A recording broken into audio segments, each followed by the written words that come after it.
Welcome to another episode of the Joy CEO podcast. Today, I have my former colleague and dear friend, Nan Weaver Chambers with me. Hello, Nan, and welcome. Hi, Lori. Thank you for having me. Oh my gosh, I couldn't wait to see you today. See you over Zoom. I hope you still feel that way at the end of this. Yes. Oh my gosh. Of course I will.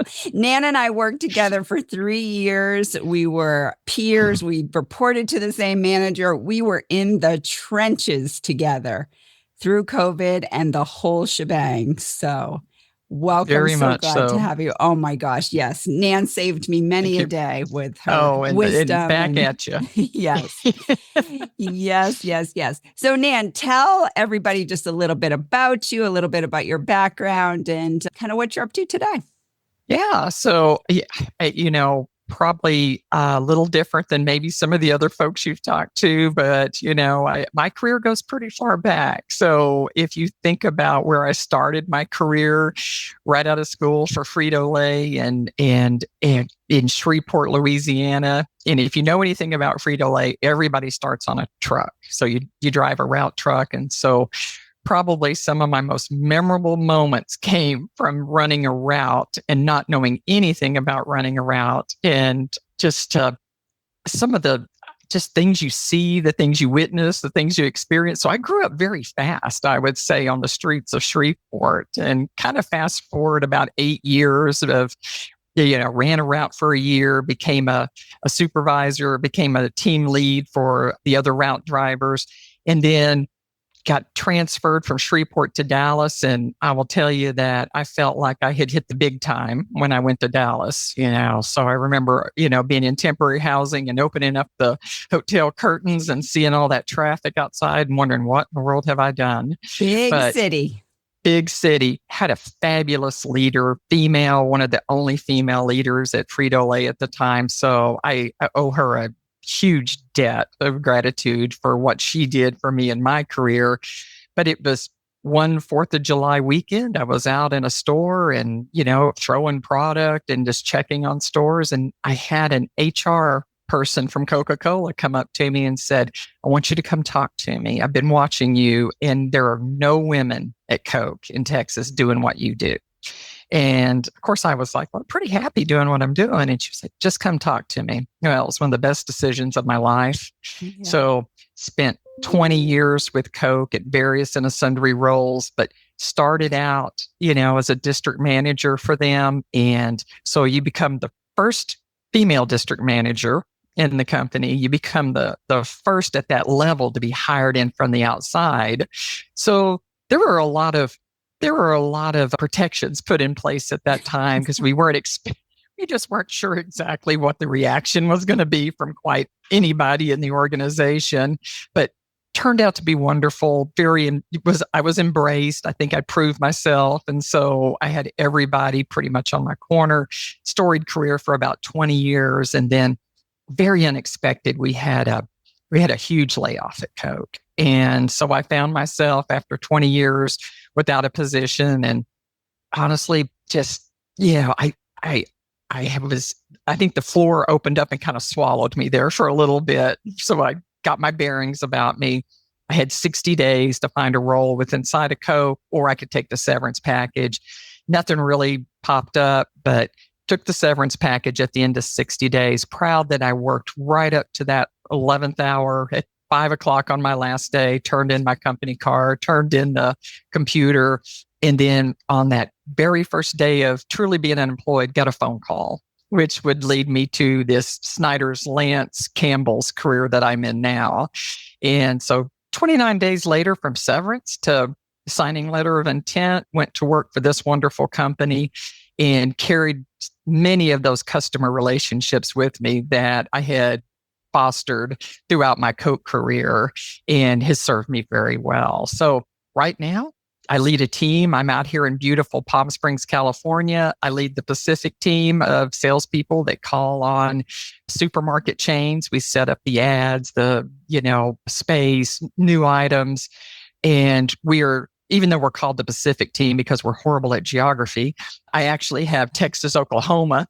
Think of that swath at west, and that's the Pacific team. So I've got a team of everything from millennial to boomers, and they're dynamic and they do a fabulous job every day. And I think that's probably our strength is being able to take some, what I would consider almost misfit toys and put us all together. And all of a sudden we become a very much of a powerhouse team. So we've had outstanding years, for the past 11 years. And so we are truly, a force to be reckoned with within the company. So I'm very proud to be on this team, and they go to work and just make me look good every day. Well, that is a true testament to your leadership, Nan. And oh my gosh, you said so many things I want to backtrack on, that really there's a theme in this career of yours of hard work and being recognized. And really, you and I have a lot in common with that we really never applied for jobs because people saw us and open doors for us. And that's the power of relationships. And you manage that well. You want to talk a little bit about that? Yeah, I think that's a great way of putting it. I don't think I've ever thought about it that way, but you're absolutely right. It seems like everything that I've kind of got advanced into or, was promoted into, it wasn't because I was out there actively seeking it necessarily, but there was a great deal of recognition that came with what I was doing at the time for whatever position I was in. And I think some of the most memorable ones came at Coke, where I wasn't even seeking to be on the Kroger team, and making a move to Cincinnati turned out to be a great decision. But I did that 7 times in my career at Coke. And I think that's a little bit lost today on people, even on my own team, when I talk to people about their advancement, everybody wants to take it the next level, but no one wants to necessarily relocate. No one necessarily wants to move, but it served me well. Moving 7 times, was duly rewarded with every relocation. And it changed my mind a lot about some of the places I was relocated to. Lubbock, Texas. Scared to death to go to Lubbock, Texas. Thought I would get stuck there forever. Turned out to be some of the most amazing people in the world that live in Lubbock, Texas, Houston, Texas, Dallas, Denver, Cincinnati. So it's just, you find amazing people and amazing connections. And I will tell you, Lori, those connections are customers also, where I still am in contact with former presidents of the Kroger organization. And when I go to those cities to sit, for business or whatever, they are like, stay at my house. Don't get a hotel. Come stay with me. And those great relationships, you don't want to lose those. That absolutely is priceless. It's priceless. Priceless. And if it was just 1 or 2, but it's several, and you still get the Christmas cards from the ones that have been long retired from the company. And you take something away from that. Every one of them contributed to my career. And all it did was start with a Kroger president in Texas that he saw the value that I brought, and he spoke up for me and endorsed me with the president of Denver, then the president of SoCal, and then the Ralph's president. So Indianapolis, it just continued, it just kind of spiraled and caught fire. And I absolutely adore those people. It's probably one of the best organizations, one of the best jobs I've ever had was calling on Kroger. Yeah. And what I hear is that when you show up as your authentic self, when you bring that integrity to work with you, people see it. It's this attraction rather than promotion. You don't have to beat the door down and tell people, this is who I am, this is what I do, this is the value I bring. People will see it. And then they'll advocate for you. And that's what happened with you. People just advocated for you because of who you are and what you naturally did. Gosh, I think that's so well said, because because I was endorsed, because I never darkened the door without somebody having contacted them ahead of time and doing it on their own a lot of times. Like, I heard you were going to go meet with this person, so I made a phone call. Hope you don't mind. And, it's really set me up for success. So all of my success that I've had over my very long career, it's 100% contributed to, it can be tied back to customers to team members, to peers, to people on my team. So great leaders that saw something and said, I'm going to pull this out of you. Just stay with me and be willing to follow me into the fire here a little bit. It'll be uncomfortable at first, but it's going to be the best thing that happened to you. Yeah. So as much as we're going to move to an artificial world with an artificial intelligence, we will never, ever replace the value of these relationships and showing up and being in person with people, ever. I agree. I agree 100%. You know, and it's a bit scary and it's a bit concerning because you kind of wonder, you know, what does get replaced in the world of AI, and what people who didn't necessarily have a certain skill on my team all of a sudden have an excellent skill. And it's because they're employing the use of AI. And you're like, wow, okay, it serves a purpose. It serves a good purpose. But at the end of the day, we win a lot of jump balls in this business because of our relationship. We save a lot of like what could be a potential fire. You know, we walk out of a fire unscathed because of our relationships with customers that we've built over the years. Yes. Yes. And you spoke a lot too about the power of your team and the team that you built. You called them, you know, misfits, but together they're this really powerful toy, maybe a transformer, if you will, you know, that have come together and made this really great toy. And I've seen that in person. I've seen what you've built. And I know many of those team members that you have on your team, and it's true. They work well. They're like a crewing team. They row in the same direction. They row at the same speed. They've got the same vision. And what do you think it is that makes that come together for that team? I really think it's about, we had to sit down very quickly and identify who we were going to be, right? So if you're sitting down and you recognize that this person on the team has a certain skill set that maybe is really lacking in someone else, doesn't mean that they have to go necessarily pick that up. We are going to lean into you for that particular attribute. And we're going to lean into you. So once we kind of figured out all how to dance together and that it would be to our benefit to play to each other's strengths, that's when we really started to gel. And then there's a person on my team that he's going to be where he is until retirement, does a fabulous job, very much an anchor for us. And you've got to have those people on the team. But he said something the other day. He said, Nan, not everybody can be on this team. So when you're looking to replace somebody, just know we are holding you to a very high standard ourselves, because you've got to put the right person on the team that's going to be able to hold the rest of us accountable when we drop the ball, that has no fear of jumping in and owning projects instead of letting the overachievers always own the projects. Everybody gets the equal amount of work. And I said, God, that's a great way of putting it. You know, not everybody can be on the team. It's a privilege to be on this team. Let's view it that way. And let's always hold everybody accountable, including me. You have to hold me accountable as well. So if there's an obstacle that I need to go remove that's been in your way, that's my role. My role is to lead. My role is not to manage. And if I could give anybody advice that I wish I had known when I was younger, you can be powerful. Don't fall in love with the power. You know, so just spread it around. Let everybody on the team have some power, but you don't have to be that person each and every day, because someone's going to rise to the occasion on the team. But let them, absolutely let them. Absolutely let them, because then it changes them. It changes their career trajectory. It brings new confidence and new capabilities to them. And yeah. Absolutely. Yeah, we did the Strength Finders exercise together, and it was really eye-opening from the perspective of something that actually plays to our top 5 strengths as opposed to pointing out weaknesses. And we could, for me, I could very quickly say, oh my gosh, I could never pair this person with this person on a project because nothing will ever get done. But I could absolutely pair this person and this person, and I'm going to come out with a dynamic end product. Yes. At the end of the day. Yes. So good. Yeah. Did you ever participate on a team that was like this team that you're on now, where somebody sat you all down and said, hey, here's your strengths, here's how you're going to work together, here's the synergy to make the dance happen? Yeah. And it was actually, I'm going to go way back, because I think you have parts and pieces of that throughout your career.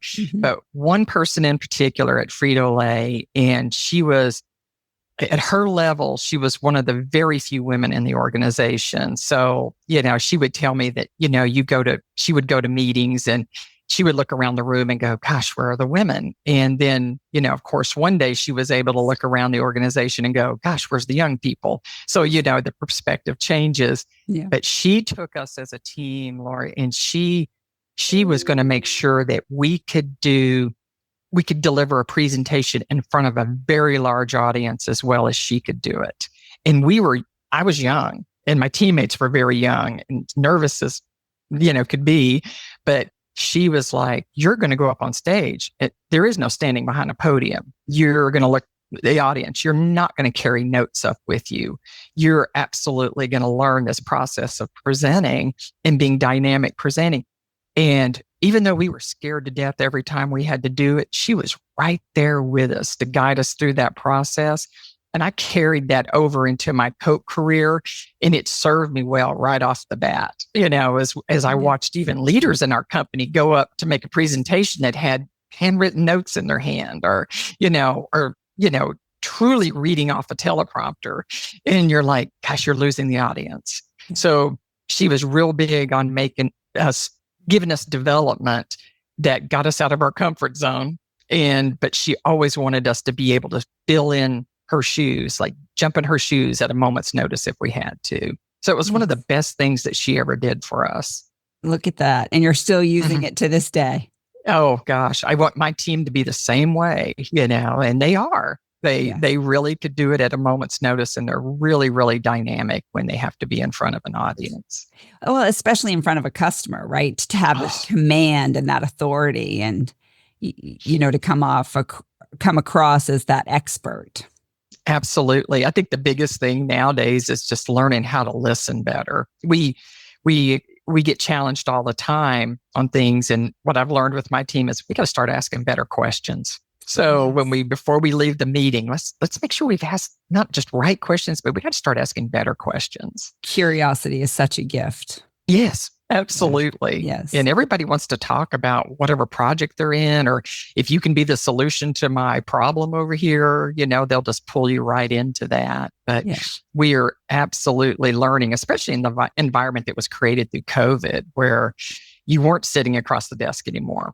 Everything was a Zoom call or a Teams call. And that still continues to a bit of a degree these days, where not everybody has to do business across the desk. Right. But some of the most, biggest challenges we've solved is just by being able to ask the right questions and being across from the people. And, whether that's on a call like this or whether that's even in a casual setting, Yes. Yes. So one of my favorite stories about you, Nan, is that story back in Texas where you were the first woman at Coca-Cola. Let's talk a little bit more about that. Yeah. First one in that particular role, first one in that particular division. And yes, so going into it, they knew, hey, it may not be received like I wouldn't be received with open arms necessarily. So we actually had several meetings with the person who ran that particular Coke facility, that particular Coke division.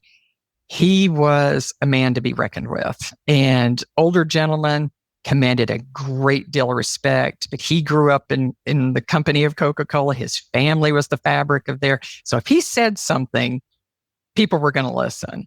I was called into several HR meetings before we ever brought me on board. And it was like, if you walk out and all your tires are flat, this is what we're going to do. If your car has been keyed, this is what we're going to do. Oh my gosh. And I was like, oh my gosh, what have I signed up for? Well, none of that was happening, and everybody was so welcoming. I did find out later on that he had conducted a meeting with the entire facility, brought everybody in, even from the outlying areas, and said, this woman's joining our company. I have a lot of confidence in her. If I even hear or sniff of anything, any impropriety with her, you're going to have me to deal with. So it probably did set me up in a very good way. So they gave me time to prove myself and actually earn their respect. They didn't have to give it to me, but I think they saw very quickly that, hey, I'm accustomed to rolling up my sleeve. I'm accustomed to that. There's really nothing I won't try. There's nothing I won't do to make sure that we're taking care of the customer. We're taking care of business. We're growing the business. And I really enjoyed my time. And that was at the Fort Worth facility where I started, and absolutely still adore all those people that are there. Amazing. And again, a testament to hard work. I mean, you started your career on a truck. It doesn't get any more, granular than that. Oh, you were in the stories trenches. I could tell you. Oh, yeah. Nan, I wouldn't even be able to reach the pedals of the truck. There was that. There was, you didn't always, as that person who comes in running vacation routes, you don't always necessarily get the best equipment, the best truck. Or even know where you're going. I'm sure don't know way where before you're going. GPS, and you had maps and a hand-drawn map, and it could be anywhere from, I'll take a left at the wagon wheel, there should be a white horse in the pasture, so you get good at asking the customer you're at right then and there, like, do you know where this one is? Because that's where I'm going next, and they can guide you. But absolutely, everything from, you get well known at the automotive shops just because, like I took a truck over some railroad tracks in Zwolle, Louisiana, tore the whole muffler off the bottom. And so you're out there trying to pick up this huge muffler that's as big as the truck and put it in and find an automotive shop that's going to fix that so I can get back to work. It's crazy dynamics. So, this idea of a glamorous career, and we climb the ranks, this is really pulling the curtain back and showing, here's what I really had to do to grow my career. Zwolle, Louisiana. Try to find that on a map. I think they're famous for a tamale festival. So amazing. Yes. Yeah. And you're absolutely right. Not glamorous. You're staying in hotels that I was like, are these cinder brick walls? And, the towels look like a ball of string. You're like, wow, y'all should upgrade. But, yes. I came out of a hotel in Starkville, Mississippi one morning, and there was police everywhere. There'd been a murder. So I was like, I'm just a girl from Maine. I need to get home. Can I click my heels? Yes. So traveling on the road by yourself was quite the delight. Yes. It was, and didn't you encounter customers even that where you're just you're doing your job, and you are met even with some prejudices and some biases, even from females that are out there, which I was astounded by. But this one's, she was a convenience store manager, and she had to check in the load I was bringing in. And she was like, yeah, I'm getting tripped up. I've never had to work with a female to do this. And I said, well, I hopefully I'm not making it too much different than what you would, if you were counting in Bob over here, She turned out to be a great ally in the end, but just some uncomfortable, conversations like that I was like, wow, I would always bank that and catalog that, because it's like, as I grow through my career, I want to make sure that I'm always promoting women and pulling them along. And it shouldn't just be me or one other person in the organization. There needs to be a lot more. You got to make them feel comfortable. If I hadn't have had probably the stamina and the grit at that time, that would have probably, things like that kept occurring would have probably just knocked me in the dirt. Agreed. Yeah. Other vendors. I started out with a beer company. It wasn't pretty. There were moments that were sketchy.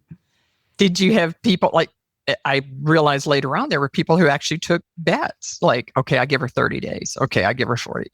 So there's a pool out there of how long you're truly going to last. And fair or not, it's wow, that's just something you don't necessarily want to hear about. Yeah. Yeah. It was the after meetings where everybody went to a strip club, and they took bets on if I'd go or not. Mm-hmm. And I went. Did you go? I went a couple of different times, and then they'd send me over a lap dance. And so to really see how uncomfortable I'd be. And it was in those moments that I would befriend the girl and I would learn some of the greatest tricks, like, how they covered up some body parts. And I didn't know about round circular Band-Aids were a great tip. Yes. Yeah. So Oh, I like learned all these great tricks, beauty tricks. And in those moments when this girl was like right in my face and I was trying not to look uncomfortable. So, that is wonderful. Yeah, oh my gosh. It's never going to let them see you sweat. No. Yes. And you do get put in those positions a lot of times and you're just trying to keep up at that point and like, okay, not going to be deterred, hanging in there. But yeah, it's something that you're absolutely right. A male counterpart wouldn't necessarily be tested or have to go through. No. Probably, seeing how you react to like language, that's another thing. I was called on some people that I can guarantee you they didn't have an HR office in their building just by the language that was used. And even store managers when I was, backing up the Frito truck. And I was like, wow, if I count the number of F's or MFs, I honestly can tell just how upset you're going to be to Yeah. So, yes, so exactly. I can plan accordingly. So, yeah. And you're my favorite stop. Yeah.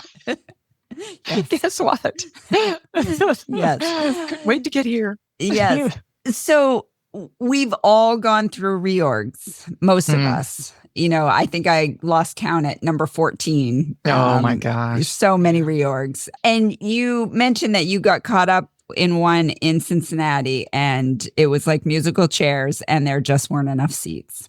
There was. Yes. There was. But that leaves an impact. Talk a little bit about like the mental, emotional, kind of psychological impact that left.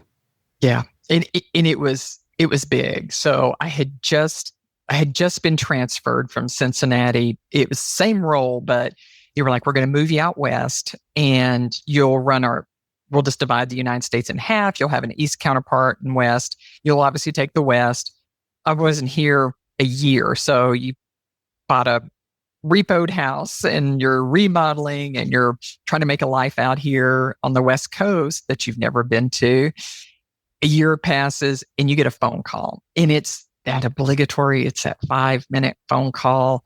And I was so caught off guard by the call. I actually thought for a moment HR was calling me to inform me of something that was going to happen to someone else. And about 4 minutes into that 5-minute phone call, I finally went, wait a minute, are we talking about me here?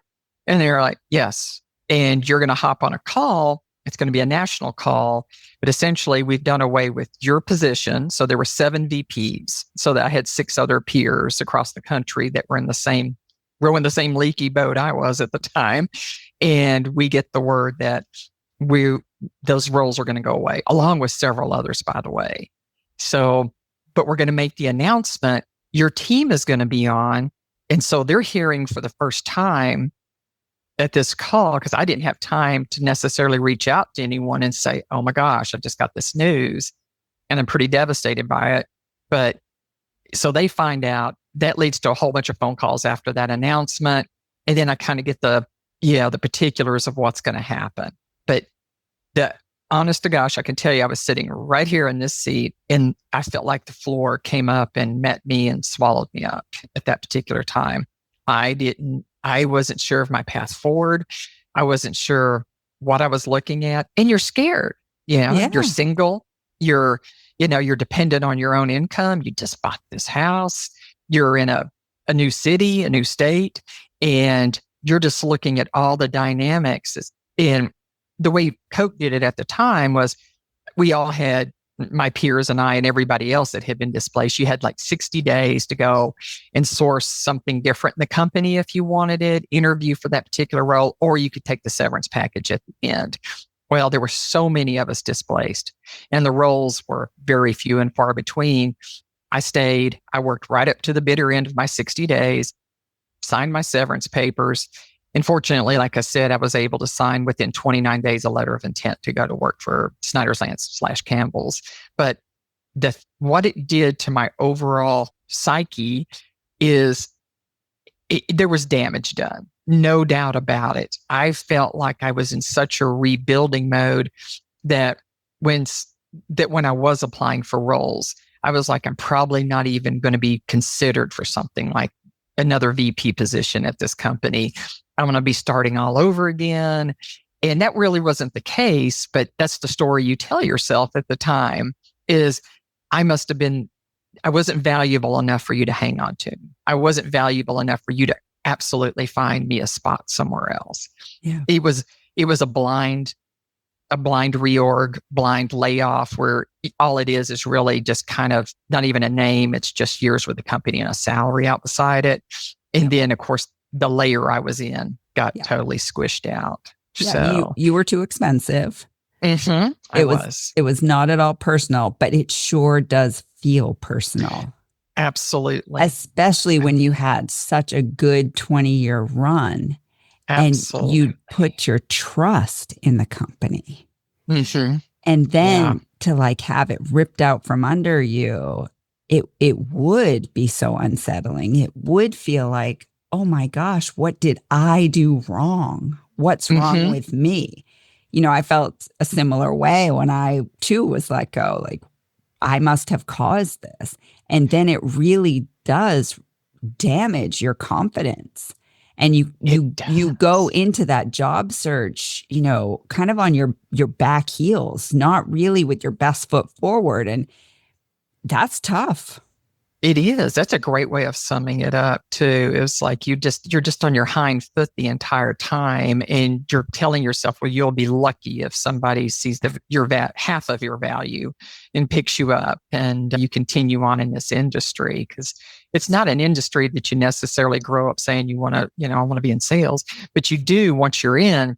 It's probably the most rewarding and the best job in the world, and rewarding from so many levels. Yes. So whether that's just like, whether it's salary or whether it's just relationships or whether it's just, the people you meet, but it's one of the most rewarding roles. And there's a brotherhood with you and other vendors and customers. And so, and there were perks at Coke. Like you got to go do fun things. I did really fun things at Coke. I did too. Yeah. And it actually caused me to write a reverse bucket list. So everybody's got a bucket list of the things that they haven't done and they want to do. I sat down one day and I said, God, I really want to capture all the great things I've ever been entitled to do that most people will never get an opportunity. And I realized once I started the list, and it was several pages long, that there are people that would kill to go to a Super Bowl. There's people who would kill to go to an All-Star game. That would kill to drive Carrie Underwood around for a day because she was tied with a customer and vitamin water for us. And so it's just the things you get to do in this role or these roles that so many people don't. So create that reverse bucket list if you want a real gratitude list, and you'll see what stands in front of you. Yes. Gratitude has been one of the things that's really been a game changer for me. And I know you and I have talked about this. You've been on a similar personal journey about just being grateful and how that can really change our focus from so much work and so much appreciation for living, the reason why we work and actually living. And you've been on a bit of a personal journey over the last few years. Married a little later in life. You want to share a little bit with everybody? Some good personal news?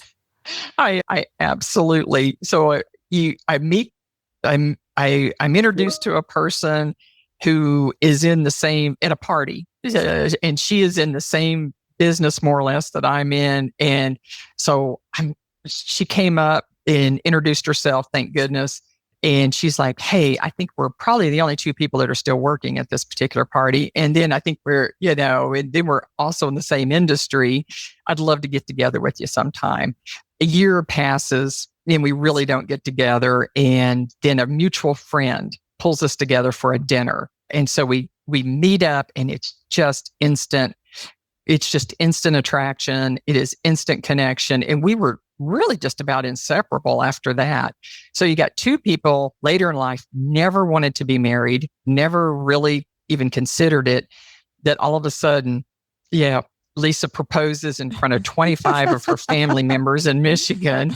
And I didn't hesitate to say yes. And I'm on the receiving end of the text message that says, I said yes, and we're tears and so happy. And then before you know it, we're all flying to California for a wedding. Absolutely. That's it. So one of probably the best thing I've ever done in my life. So it was marrying Lisa, and it has been an adventure every day. As one of my Dallas friends said, every great story starts with one time Lisa, and it certainly does. Yes, so. yes. I've been a part of some of those adventures. Yes. But I will say that Nan had a pretty, maybe two-dimensional life. You worked and you played golf. Pre-Lisa. Yeah. Yep. And you're pretty content. And now post-Lisa, I'm not even sure if you play golf anymore. Maybe you do, just a little. But you've got this whole full life of friends and travel. I mean, you were just in Asia. You were at the Masters. You are going everywhere, somewhere, sometime, and you still work and keep this, high level of performance and engagement with your team. But you also have this full life. Am I getting this wrong? I think I've got this right, Nan. You've got it right. And I think that was probably the one thing that was missing out of, what I would consider these storied careers, whether it was Frito-Lay or Coke or even Campbell's. But there always was this, hey, single person, I have the same 12 friends that I've had for 30 plus years. And they are just incredibly wonderful people, never a disparaging word between any of us, very supportive of each other, that we show up for each other. So I thought my life was pretty much like, this is a great life. People would, that are married and have kids. I wake up on the weekends and wonder like, oh, I'm going to sleep in. And what do I do with all this extra money? Because of all my friends that are married with and have kids. But then you get married and you realize, oh my gosh, you let this very special person into your world and she opens up a whole nother world for you. I'm not so sure I've done that for her necessarily. I think I've been more of an attribute on the business side of things for Lisa, but I have nothing to contribute as far as like, hey, we're going to go to Vietnam and Cambodia. Hey, guess what? I was able to snag Masters tickets and things like that. Just bucket list things that we're doing now. We're not waiting. Yes. And I think that, a recent health scare probably led to a lot of that where you move things along at a bit of a faster pace. You no longer say, yeah, we're going to wait till we retire. We're going to wait till a better time. Yes. Health is wealth, and any sort of scare would certainly change your priorities. Absolutely. Yes. Absolutely. So we're living for the moment. Yeah. Yeah, absolutely. We weren't married. We were married 8 months when we got the news that I had been diagnosed with breast cancer. And that changed a lot. It put a lot of things on hold for us, but it showed us just like those same 12 friends that show up and fly in from all over the country to be there for your first round of chemo and supportive of you. Your sister who moves in with you for 8 months and is so supportive. So we have a relationship that I've never had before with my sister, and we're close as ever. But that wouldn't have happened if, we didn't have this health scare. So quickly, we get on the other side of everything, and maybe things don't play out necessarily exactly as we thought it was going to play out. None of it was as simple as we thought it was going to be, but we're very much on the other side of it. And it does change your perspective about how you don't wait till tomorrow necessarily for some things. You kind of live for today. Mm-hmm. No. And you did get through that, and you are on the other side. Thank you. Thank you to all the angels watching. Yes.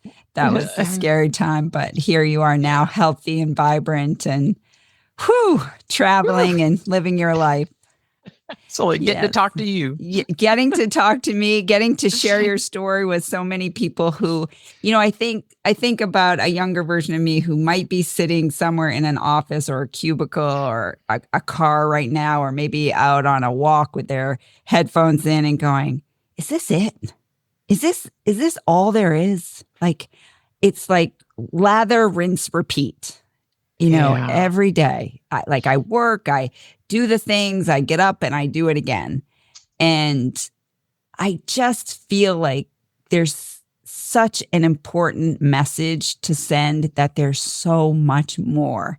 And there's so many people just like you, Nan, that have that story to share that says, I had some twists, I had some turns, but man, oh man, it sure has been a great ride. And let me tell you a little bit about it.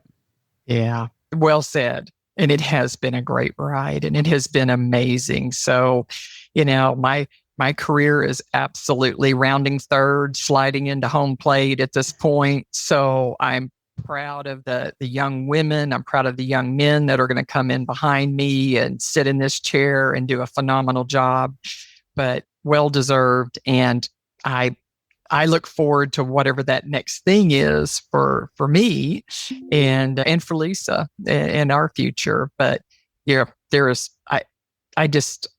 I think that my value now is being able to articulate to some of the younger people, like when I was in your position and when I was your age, here's the things I wish I would have known. Here's the things I wish I would have absolutely done differently. And I'm full of those, full of them. Yeah.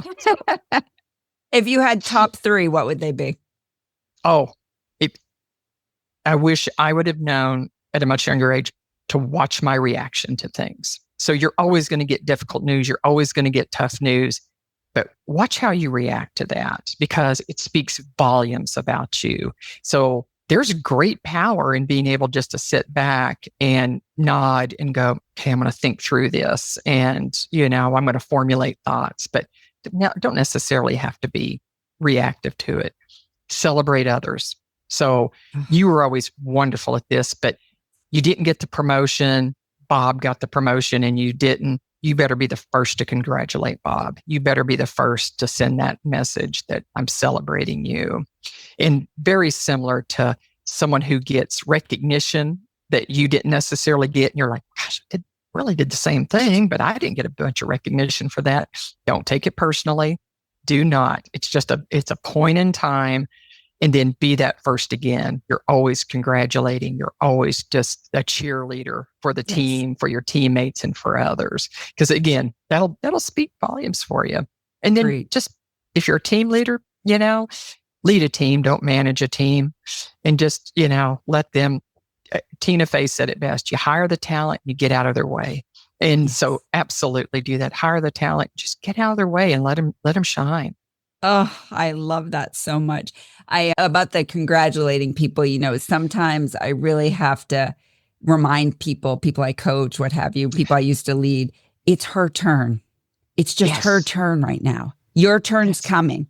Absolutely. Just stay the course. Yes. Stay the course. Yeah.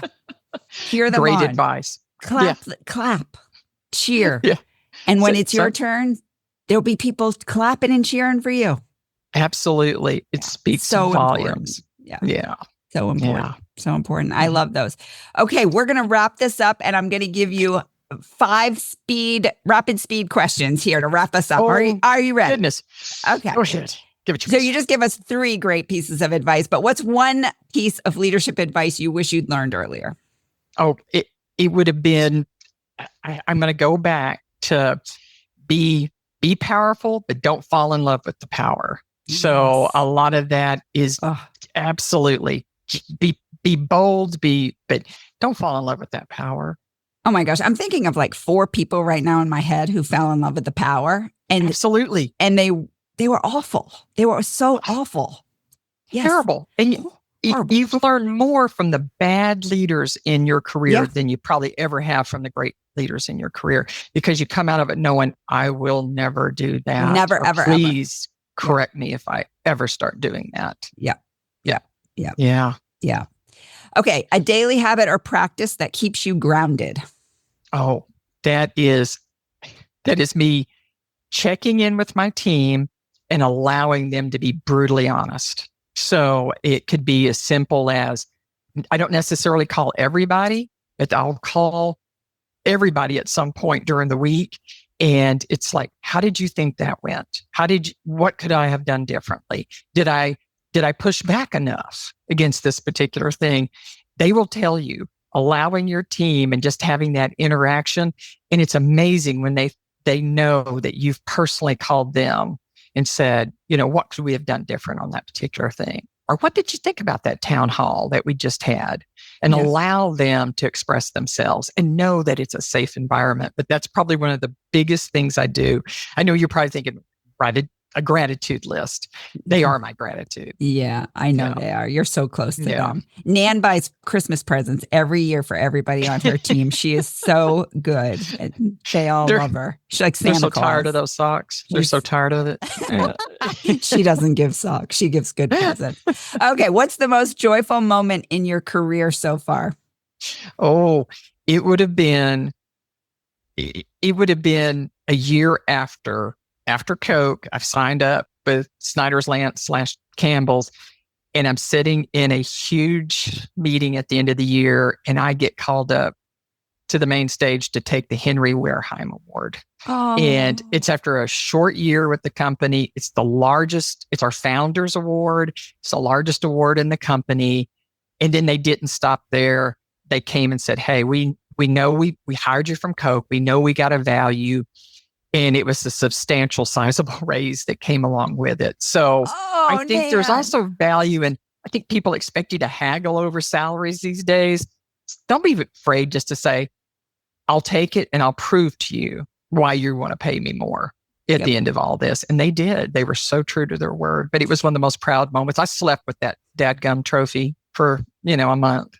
So that is amazing. That is, and that kind of undoes all of that worthiness or unworthiness that you had just experienced in being let go from Coke. And what great validation and just a wink from the universe to say, no, I see you. I see you. You are a rock star. Yes. That is so good. That is so good.